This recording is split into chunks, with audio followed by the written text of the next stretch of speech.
Idul Adha itu dari kata id itu kembali banyak nikmat atau terulangnya nikmat-nikmat yang diberikan oleh Allah Subhanahu wa taala. Kemudian Al-Adha ini banyak yang mengatakan terkait dengan ibadah penyembelihan kurban disebut Idul Adha atau Idul Kurban. Saya cerita sedikit tentang sejarah Idul Adha. Dulu ada seorang malaikat yang menjelma sebagai manusia dan beliau ini komunikasi dengan Nabi Ibrahim. Sebelum saya cerita jauh, saya katakan juga saya ingatkan lagi bahwa cara berpikir kita sebagai mukmin itu harus berpikir awal al-khilqah. Awal kita dijadikan oleh Allah Ta'ala, yaitu Nabi Adam materinya dari tanah, nyatanya bisa jadi Nabi Adam. Kita dari sperma, nyatanya bisa jadi manusia. Dengan konstruksi yang sempurna. Dengan cara seperti ini, nanti bayangkan kekuasaan Allah yang tidak terbatas menjadi mudah. Saya teruskan, si malaikat tadi tanya ke Nabi Ibrahim, saya minta kambing kamu. Oh ya, silahkan. Asal kamu melantunkan kalimat tasbih, terus dibaca tasbih, indah sekali, merdu, terus bisa minta tambahan kambing, ya. Sampai beberapa kali. Demi Allah, ini baru kambing, baru hewan. Andaikan anak saya pun, kalau demi Allah saya kurbankan. Singkat cerita, versi riwayat ini, suatu saat Nabi Ibrahim diuji dengan dimintanya anak untuk dikurbankan. Ketika beliau atas nama seorang bapak agak keberatan, terus diingatkan ulang oleh Allah Ta'ala, janji beliau demi Allah, anak pun saya kurbankan. Walhasil akhirnya beliau melakukan itu. Dan karena Allah hanya menguji, tidak niat betulan supaya anak itu disembelih, akhirnya diganti oleh kambing. Jadilah tradisi kurban itu pakai kambing. Kemudian secara fikih ada padanan-padanan yang cukup menggantikan kambing, yaitu ada sapi, ada unta, dan seterusnya, dan seterusnya. Yang menarik dari sekian referensi yang saya baca, dan ini harus disosialisasikan lah. Sebagian versi itu adalah bahwa Nabi Ibrahim ketika diangkat di alam malakut, di alam langit sana, itu ketemu Allah, kemudian Allah tanya, Ibrahim, banyak hamba-hambaku yang durhaka, tidak tahu saya sebagai Tuhannya. Terus kata Ibrahim, usul ya Pak Amidhum, bunuh saja ya Allah. Setelah itu tanya lagi, ada yang pezina, ada yang koruptor, ada yang pokoknya dosa-dosa yang buruk sekali. Dan di semua itu Nabi Ibrahim usul, mereka hidup di bumi engkau ya Allah, makan rezekimu ya Allah, maka mereka enggak sopan sekali, enggak ngerti engkau. Terus singkat cerita minta itu diadab, siksa. Suatu saat versi referensi ini di kitab Hikam, kalau di kitab saya halaman 15 juz 2, suatu saat Nabi Ibrahim itu diminta sama Allah menyembelih Ismail. Citra ini penting sekali. Setelah disuruh menyembelih Ismail, Nabi Ibrahim komplain. Ya Allah, ini anak saya, Samratu Fuadi, buah hati saya, kenapa engkau seenaknya minta saya sembelih? Gitu. Gak bisa ya Allah, ini Samratu Fuadi, buah hati saya. Terus kata Allah, orang-orang yang durhaka yang kamu usulkan supaya saya bunuh itu hamba saya menciptakan mereka, saya mencintai mereka, karena itu ciptaan saya. Anda enak saja usul saya matikan, saya bunuh. Sekarang ketika Anda usul, saya tidak mikir, kenapa ketika saya usul kamu mikir? Terus akhirnya Nabi Ibrahim mau oke ya Allah, terus setelah itu, terus semenjak itu Nabi Ibrahim itu begitu sayang sama hamba-hambanya Allah. Sehingga dari cerita yang paling masyhur, ketika Abu Bakar As-Siddiq begitu lemah lembut sama hamba-hamba Allah yang lain, Nabi Muhammad mensepadankan dalam hal ini sama Nabi Ibrahim, hati kamu sehalus Ibrahim. Yaitu Nabi Ibrahim, beliau akhir-akhir punya komitmen, faman tabi'ani fa innahu minni wa man asani fa innaka ghafurur rahim. Ya Allah, orang yang ikut sunnahku maka jelas bagian dari saya. Dan yang sedang durhaka, waman asoni, saya harapkan fa innaka ghafurur rahim. Engkau Maha Pengampun, Maha Penyayang. Semenjak itu menjadi sunnatan mutaba'ah bahwa agama ini agama rahmatan lil alamin, bahwa melihat kemungkaran, melihat kebodohan, ketimpangan, itu komitmen kita ini membenahin, bukan menghabisin. Melihat kesalahan, komitmen kita ini in uridu ilal islaha mastata'tu. Komitmen kita ini ingin lebih baik, bukan mengacaukan dunia ini. Semenjak itu terus syariat-syariat Islam disebut anit tabi millata Ibrahim Hanifah, bahwa kita mengikuti millahnya Ibrahim. Sebab itu kemudian setelah ini menjadi sunnatan mutaba'ah, bahkan banyak ulama yang berpendapat ketika Rasulullah SAW Mi'raj, itu dari sekian Nabi Ulul Azmi yang enggak ketemu itu Nabi Nuh. Nabi Nuh alaihissalam, padahal termasuk Nabi Ulul Azmi. Itu banyak yang menganalisis karena Nabi Nuh itu pernah berdoa, Rabbi la tadhar alal ardi minal kafirina dayaro. Nabi Nuh adalah Nabi yang pernah cara Jawa maksudno kaumnya, mendoakan buruk sama kaumnya. Dan itu tidak manhaj, tidak metode yang Nabi Muhammad disuruh ikut metode itu. Tapi Nabi disuruh ikut manhaj atau pola sosiologi, pola dakwah atau pola sosial yang harus mengikuti Nabi Ibrahim anit tabi millata Ibrahim Hanifah. Nabi Ibrahim itu orang yang sangat lemah lembut, yang ngendikan faman tabi'ani fa innahu minni wa man asani fa innaka ghafurur rahim. Sebab itu teman-teman yang di Kanada, yang di mana-mana, kita ngikuti status ilmu hakikat. Di ilmu manusia, negara ini milik Kanada, milik Amerika, milik Eropa misalnya, atau milik mana sajalah. Tapi di status ilmu hakikat, semua itu milik Allah. Sehingga di antara ciri khas Islam adalah, kalau dulu agama-agama lain harus salat di tempat peribadatan mereka, Islam mengatakan, ju'ilat lanal ardu kulluha masjidan. Semua bumi Allah itu masjid, tempat sujud. Sehingga orang Islam, fa'enama adrokatu sholat, kamu kapan saja ketemu waktu sholat, ya sholat. Semua bumi Allah itu tempat sujud. Sehingga suatu saat sahabat yang biasa siaha, biasa hidup di perantauan, Nabi memberi nasihat, al-bilad biladullah wal ibad ibadullah, fahaitsuma asabta khairan fa'akim. Semua negara itu milik Allah, semua hamba dimanapun juga hamba Allah. Kamu di mana saja mendapatkan kebaikan, ya silahkan berdomisili di situ. Saya pernah di Korea, itu asik karena itu yang orang-orang katanya teman-teman. Saya ini di rumah itu enggak kiai, Gus. Sering di sawah, sering di Tegal. Gara-gara di Korea jadi mufti gitu. Karena enggak ada kiainya gitu. Jadi orang-orang yang enggak jadi kiai di Jawa, mungkin kalau di luar Jawa atau di luar Indonesia malah jadi kiai gitu. Artinya gini, pentingnya jadi kiai bukan menjadi gagah, itu enggak, tapi begini. Dulu bawaannya rakyat itu kan kalau ke masjid komplain, ada masjid bocor, kayak ada keran yang kurang baik. Tapi kalau sudah jadi kiai itu tahu rasanya. Betapa nata masjid itu susah, ngelola masjid itu susah, nyari imam itu juga susah, melanggengkan jamaah juga susah. Jadi pentingnya jadi kiai itu bukan gagah-gagahan jadi imam, tapi bertanggung jawab atas proses yang berjalan. Jika dulu di antara nasihat bapak saya, bapak itu termasuk orang yang nggak suka sama orang tawadhu, orang yang sopan. Dulu saya juga iskal itu janggal. Kata bapak, wong tawadhu itu apik, orang sopan itu baik. Tapi biasanya itu cara orang menghindari tanggung jawab.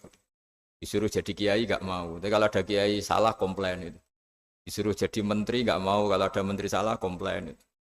Disuruh jadi apa nggak mau. Kesannya tawadhu, tapi sebenarnya hanya menghindari tanggung jawab. Disuruh pidato nggak mau, disuruh jadi MC nggak mau. Tapi kalau ada orang salah komplain.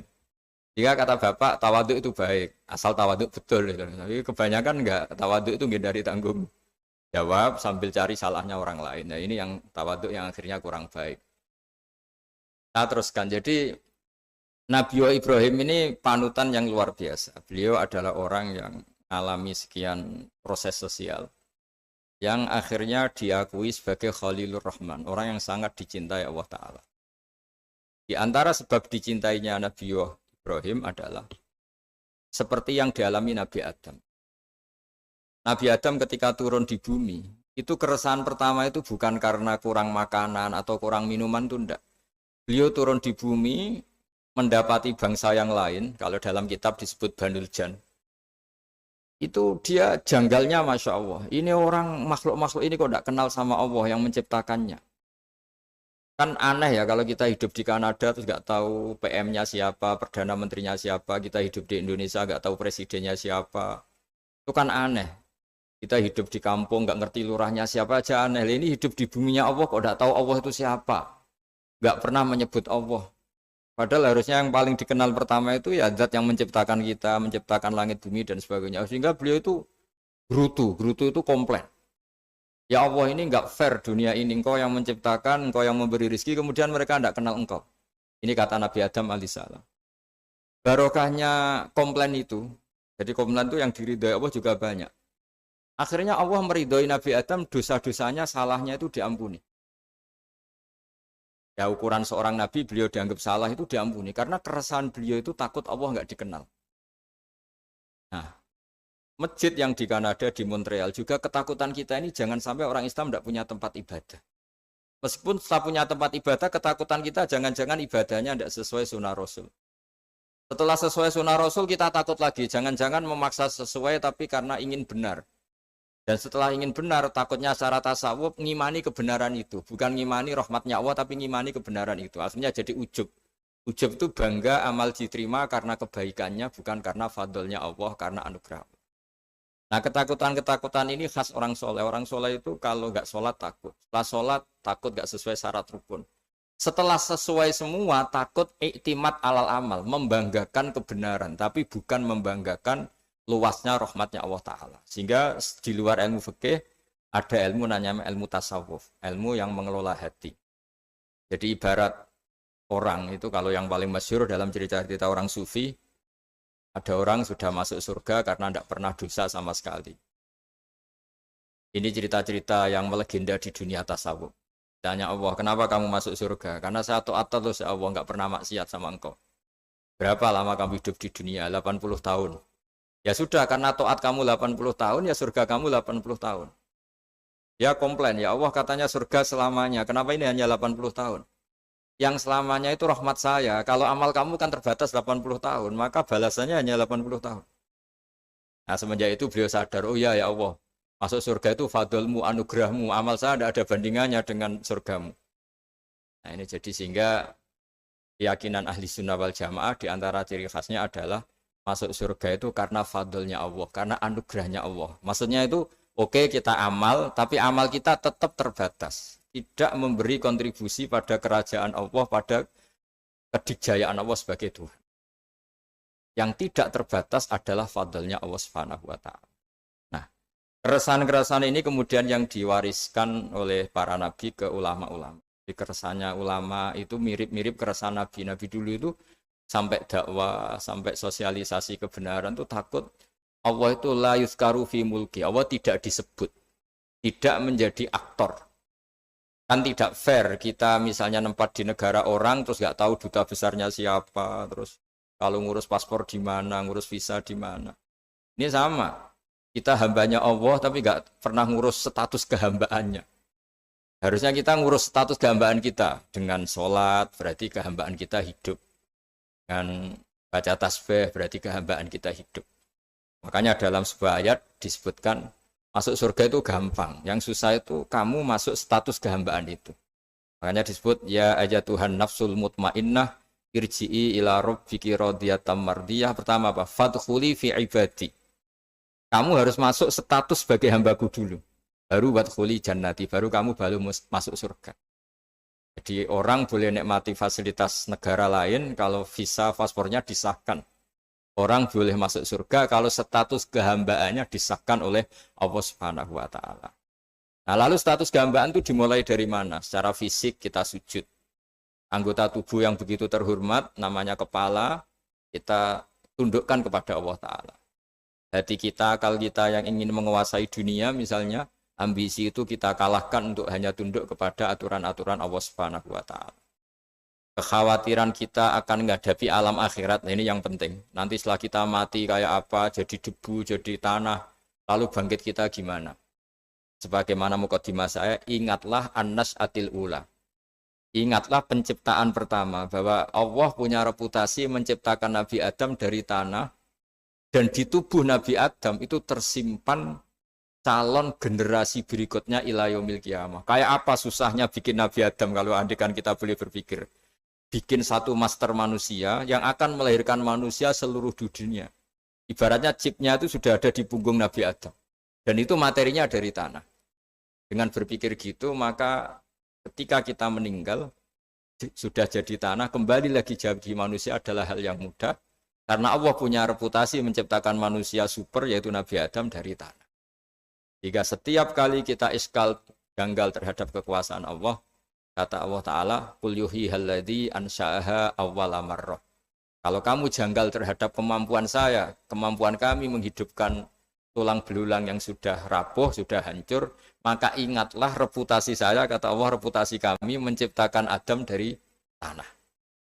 Ya, para nabi itu, ini semoga teman-teman yang di Kanaja masih ingat betul iman yang dilatih para guru kita di Jawa, di Indonesia. Para nabi itu saking imannya sama Allah, itu tidak ada, sampai kasarnya itu nggak tahu bedanya antara hal itu masuk akal maupun tidak. Saya beri contoh begini, kalau dalam ilmu tauhid, dan ini harus kita latih terus sampai ketemu Allah Ta'ala. Ketika telur jadi ayam, itu sebetulnya itu kita juga tidak ikut mampu bikin telur jadi ayam. Tapi berhubung sering terjadi, kita bilang telur jadi ayam itu mungkin. Mungkin itu ya mungkin sering terjadi. Padahal sering terjadi ini juga tidak yang jenis kita ikut berkontribusi.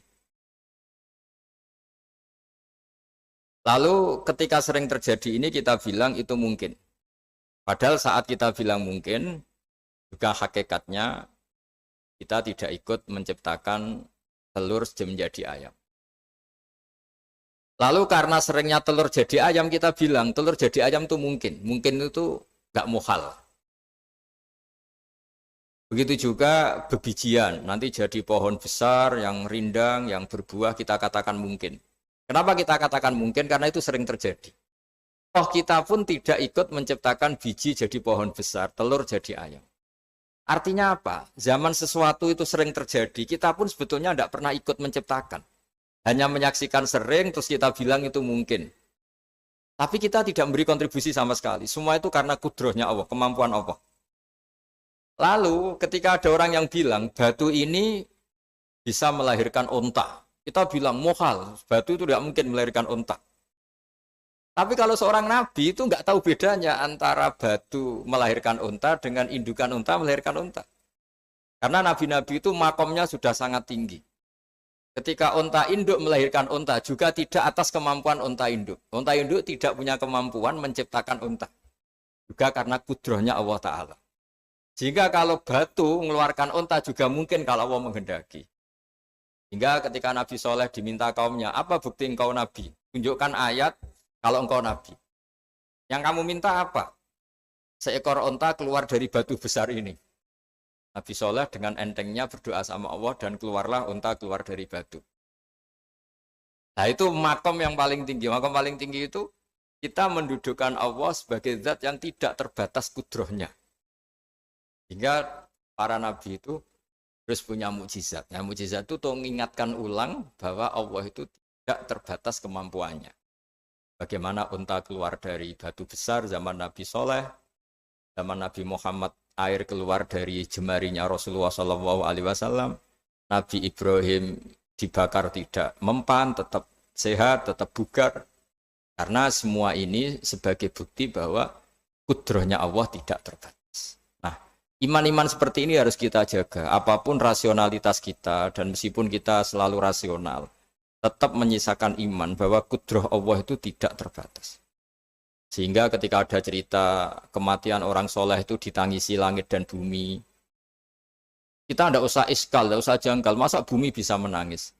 Karena kita yang sekarang bisa nangis adalah materinya dari tanah. Materinya dari bumi.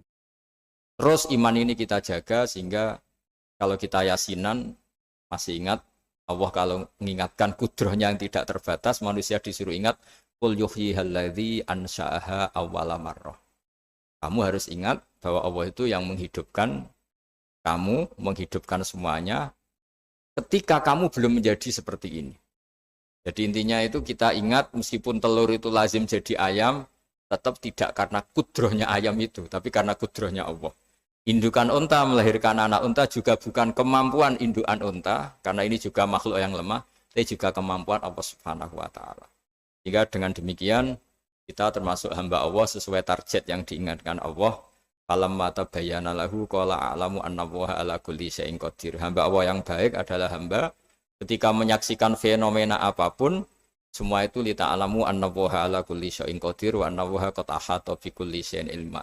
Apapun di alam raya ini, semuanya itu bukti bahwa Allah ala kulli syai'in qadir, Allah kuasa dan Allah meliputi semua makhluknya dalam pandangannya, dalam pantauannya. Jadi saya mohon teman-teman yang di Montreal, yang di Kanada, juga di manapun harus ingat status hakikat bahwa al-bilad biladullah wal ibad ibadullah fahaitsu ma asabta khairan fa'akim. Negara hakikatnya milik Allah, semua hamba juga milik Allah. Di mana saja kamu berada dan menemukan kebaikan, silahkan hidup di situ. Tentu dengan sosialisasi yang baik, baik dengan non-muslim maupun dengan muslim. Karena Allah mengajarkan wa qulu linnasi husna. Ajaran Islam adalah rahmatan lil alamin, rahmat bagi semua. Tentu tidak henti-hentinya kita menjelaskan kebenaran yang diinginkan oleh Allah Subhanahu wa Ta'ala. Saya kira demikian karena saya juga ini di sini sudah malam. Jadi saya mohon maaf mungkin tidak bisa ikuti tanya jawab karena di sini sudah malam, apalagi tadi habis takziah saya karena ya ada mas saya yang sudah sepuh sekali wafat, terus tadi barusan datang, jadi mohon maaf tidak mengikuti acara mulai pertama. Tapi saya mohon ayat-ayat Quran yang saya terangkan tadi bahwa untuk mensifati Allah kudrohnya tidak terbatas. Ingatlah bahwa kita yang secerdas ini, yang sehebat ini, kita semua manusia yang cerdas begini, matanya bisa melihat, hatinya bisa merenung, otaknya bisa berpikir cerdas, itu dari materi tanah. Dan Allah mampu. Allah bisa bikin orang miliatan gini dari satu orang manusia namanya Nabi Adam. Kayak apa susahnya bikin konstruksi Nabi Adam kalau boleh dibahasakan. Dan itu Allah punya reputasi mampu. Dengan cara seperti itu kita akan gampang iman bahwa kita setelah meninggal dan menjadi tanah, ya sama seperti kita masih hidup. Zaman kita hidup ya tidak tahu cara kerja jantung kita, nafas kita, uratnya gimana, terus sistem tubuh. Meskipun ilmu medis ngerti mengurai itu, tapi itu saja hanya ngerti, tidak menciptakan. Yang menggerakkan jantung, organ tubuh kita tetap Allah Subhanahu wa Ta'ala. Dia yang Al-Fa'ilul Mukhtar, dia yang semuanya mengendalikan kita. Artinya zaman kita hidup pun sebenarnya kita yang tidak mengendalikan kita. Nafas kita ya dalam kendali Allah, ikhtiar kita dalam kendali Allah.